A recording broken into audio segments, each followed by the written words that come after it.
From the depths of the forest in a cabin in Wisconsin,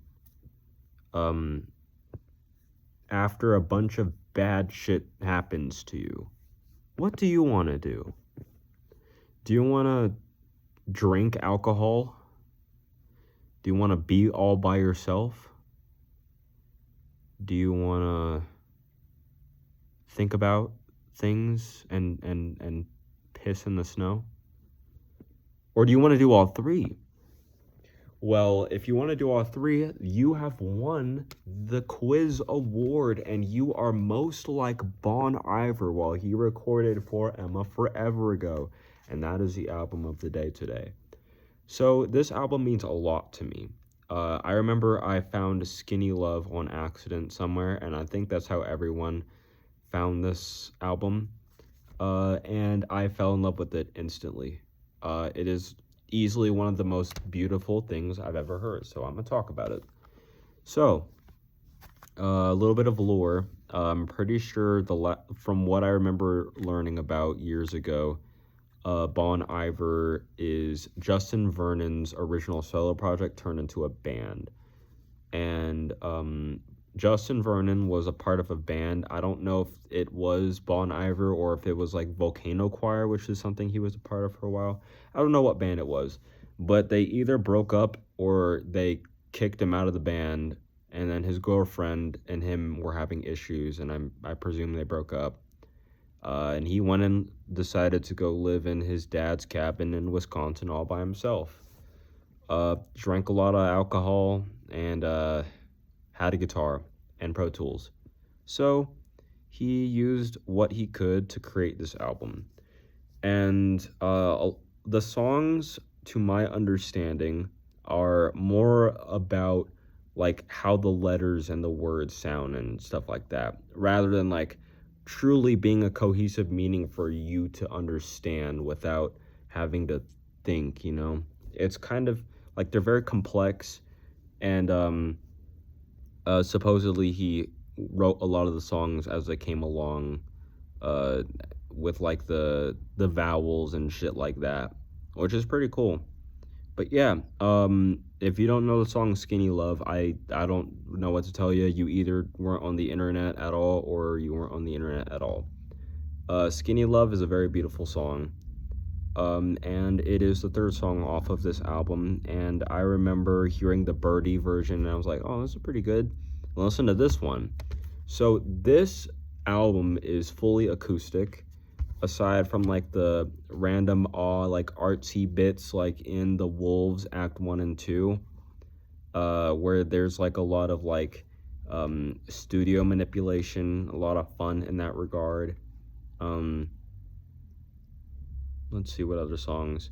Or like Team, which is a post-rock song, just completely instrumental, kind of mathy a little bit.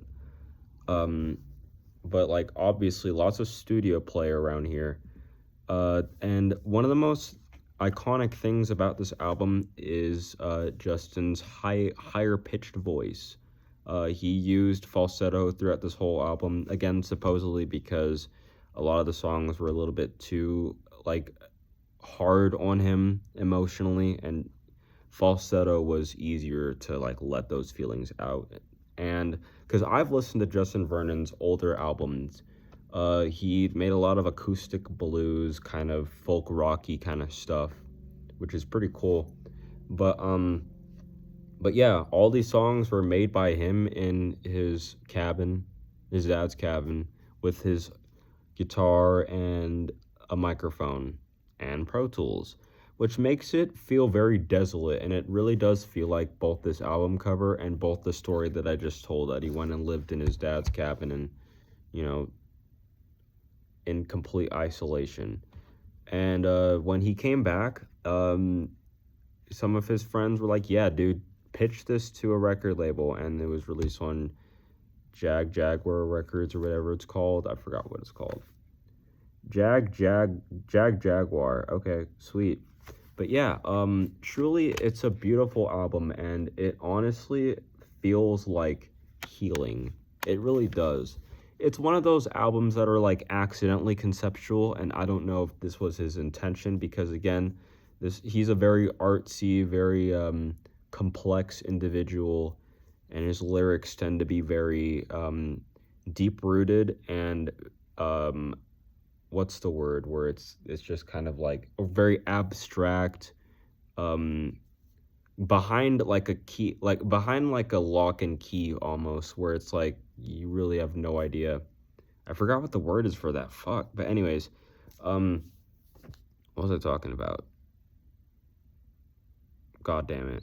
Anyways, this album, oh yeah, so another album that feels this way is American Football's LP1. Like it feels like the beginning of a breakup where you're still in like the denial stage, and then the end where you're like fully like healed and stuff. This album also feels like that. Like the middle, the fifth track, Blindsided, just really does feel like a like if you're taking a trail, you're walking a trail, and then you get lost, and you just kind of look all around you. You're just like, huh, what am I doing with my life? And then it ends with Restacks, and that's also a very pretty song. I've cried to this album so many times. It personally means a lot to me. It's one of the reasons that I'm still here to begin with. But yeah, I would recommend listening to this entire thing through and through, like from start to finish. And I would recommend this to anyone that likes indie folk, anyone that likes singer-songwriter kind of music.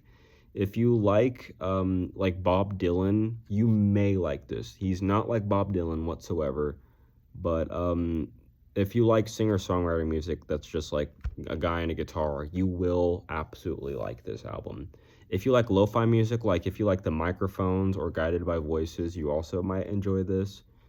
If you like Arcade Fire or like kind of that era of music, you would also like this. This came out in 2008.